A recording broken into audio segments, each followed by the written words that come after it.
A gun buyback was held in Springfield last weekend to help people get rid of unwanted guns in their homes. This was a collaboration between the Hampden District Attorney's Office, Baystate Medical Center, and Big Y. Carolee McGrath sat down with Hampden District Attorney Anthony Gulluni and Dr. Barry Sarvet, the chair of behavioral health at Baystate, to learn more. Saturday was terrific. It was as we expected. We had a pretty brisk flow of folks coming in with the guns that they wanted to rid themselves of. We had great participation in getting the word out. It was a joint effort with Baystate Health and the Springfield Fire and Police Departments and Big Y, with my office, the Hampden District Attorney's Office, in really trying our best to publicize this effort and ultimately get unwanted guns out of people's homes. Explain how the program worked. Did people just drive up and say, hey, I have something in the trunk? Were there any questions asked as to where the guns came from? Carolee, that's exactly it. No, there are no questions asked. It was completely anonymous, but folks drove up. We had members of the Springfield Police Department there present to greet them. They would either say, hey, I have something in the back seat, or they would help us get it out of their cars. And that was really the limit of the exchange. We then gave them a Big Y $50 gift card for handguns, and assault rifles were two $50 Big Y gift cards. So it was really that simple, and it was sometimes 20 or 30 seconds, and that's really the point. We wanted to get these unwanted guns out of people's homes and out of the wrong hands potentially, and we wanted to do it in a way that was quick and easy for members of the community. And how many people did you have show up?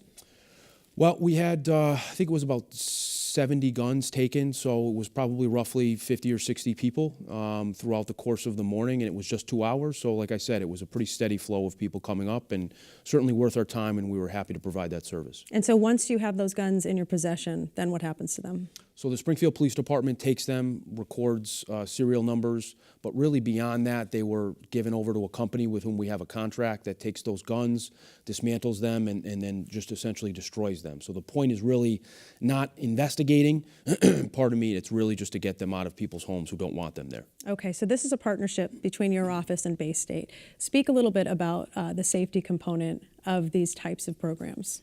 Well, first of all, I just wanted to say that it was a really wonderful, well-organized event, and we're proud to be collaborating, have a collaboration between Baystate Health and the District Attorney's Office, and so it's a really nice thing. So Baystate Health, our mission really is about improving the health of our community and really trying to improve public safety in our way, and the public safety angle really is where our overlap is with law enforcement and with the criminal justice system, and so we were very eager to collaborate and to support this program because of the safety issues that are associated with the preponderance of guns, in people's homes.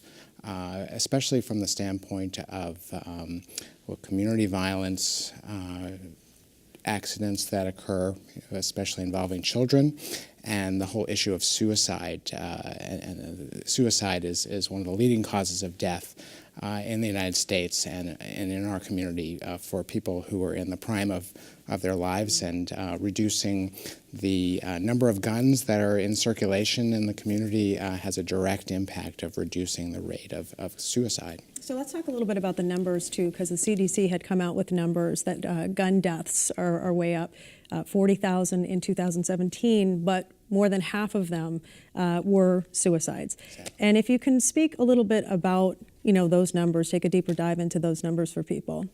Yeah, so there's many more suicide attempts than there are completed suicides, because the majority of suicide attempts are unsuccessful from the standpoint of suicide, or perhaps successful in the sense that people are recover and are able to live enough again to continue living so that they can receive help and to recover from whatever brought them to that point of wanting to commit suicide.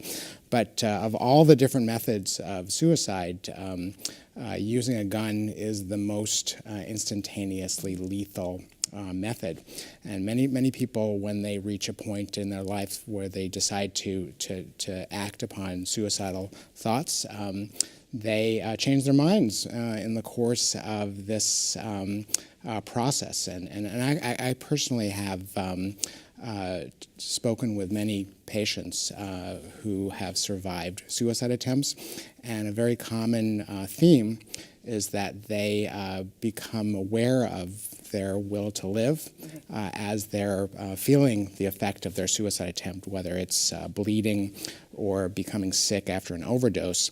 And there is a window of time when people use other means that aren't as instantaneously lethal to call for help. And many of these patients are able to be saved. But the majority of suicide attempts are they occur in the heat of a moment when people have a flaring up or an intensification of suicidal feelings. And if there is an instantaneous means at their disposal to act upon those thoughts, then the outcomes are much, much worse. Okay. And do you think this has an impact? Because some people might say that this really doesn't, move the needle as far as crime or gun deaths across the country. Well, I think there's two aspects to this effort. One is public health, as the doctor talked about. We want to reduce the number of suicides. We want to reduce the number of accidental shootings, especially at the hands of children. But there is a public safety aspect to this, and I think it's probably subsidiary to the public health aspect. But there's no doubt that if you get guns out of people's homes that are unwanted, maybe unchecked, languishing in attics or closets, whether it's a visitor who comes to the home, God forbid an intruder, we want those guns to not be accessible to the people who would misuse them, essentially not falling into the wrong hands.